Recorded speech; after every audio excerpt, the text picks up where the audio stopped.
Hello preschool friends, welcome back to my home. I hope you are all having a wonderful day. So we've been working a lot about learning different things about clouds this week, haven't we? And I've loved seeing some of the projects you're working on at home with mom and dad and some of the fun activities that you've been doing, learning all about clouds. So the book that I'm going to share with you today is not a storybook. There's no characters in it, but this is a book that's used to teach us new information that maybe some of the information you will already have known, but maybe it's some new things that you can learn all about clouds. So the title of this book is Clouds. Who can tell me what letter the word clouds starts with? C, correct. And that's an uppercase C because it's the beginning of the title of the book. So the author of this book is Rockwell and the illustrator is Fran Lesec. So let's see if we can learn some new information about clouds.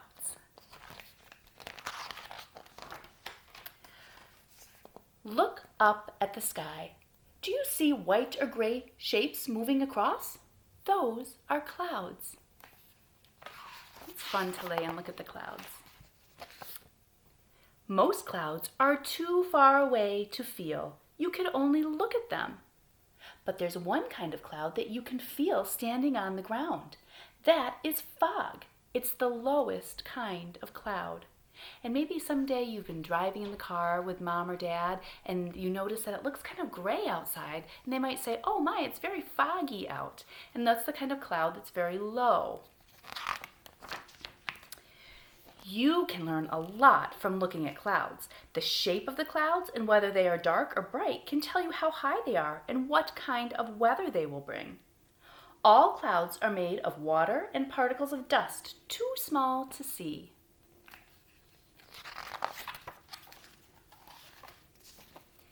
Cirrus clouds are hardly there. They look like wispy white feathers trailing across blue sky. Kind of like those. They mean sunny weather with no rain. They are far apart and let the sun shine on earth. Cirrus clouds are my favorite because I like sunny days. Cirrostratus clouds can cover the whole sky. They tell us that it may rain or snow in 12 to 24 hours. Stratus means clouds that are flat and spread out like a blanket.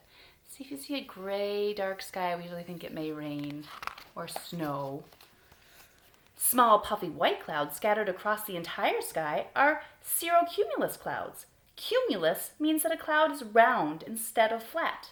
Cirrocumulus clouds can mean it's going to get colder. Notice if you look at the sky and the changing color of the leaves and the trees, what season do you think that might be? Fall. That means the weather's going to change and get colder in the fall. Altostratus clouds are gray, blue, and streaky and cover the sky. They tell you it could rain that night or the next day. Altocumulus clouds look like ocean waves, puffy, white, and gray. If you see them on a hot, humid day, a thunderstorm will probably come.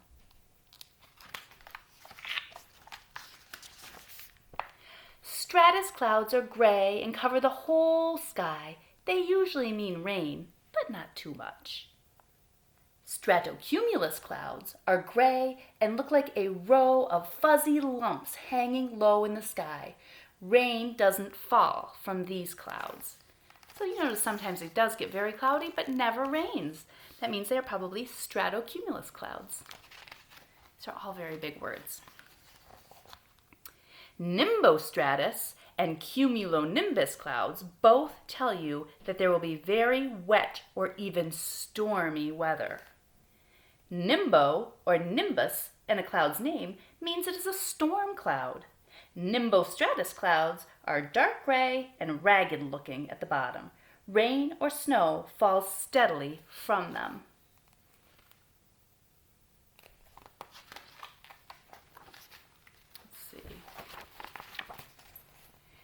If there were no clouds, Earth would be a very different place. Clouds are important to everything that lives and grows here. They bring the rain and all the plants and animals need.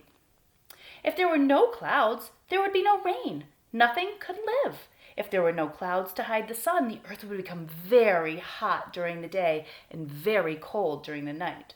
The temperatures would change or temperature change would be too much for most plants and animals to live and grow. God, did you know that clouds are that important? Sometimes you see more than one kind of cloud in different parts of the sky at the same time. That's because the wind is blowing away some clouds and bringing new ones in. That means the weather will change, and we see a lot of that happening this time of year.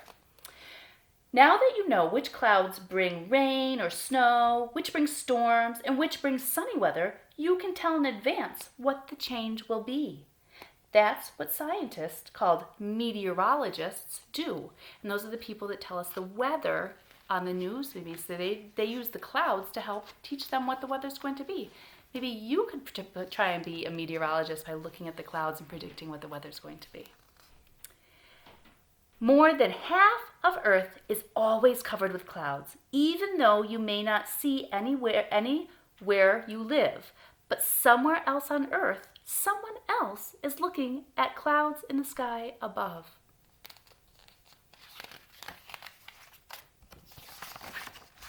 Look at all those beautiful clouds.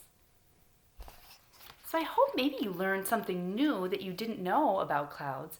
And when you're out looking up in the sky, you'll remember like, oh, these dark gray, big, fluffy dark gray clouds might mean a rain's coming. Or if you see some wispy little clouds, that just might be just they're in the sky and there's no bad weather coming at all. So I hope you're having fun with your cloud unit, and I will be back tomorrow to read you another story. Bye-bye.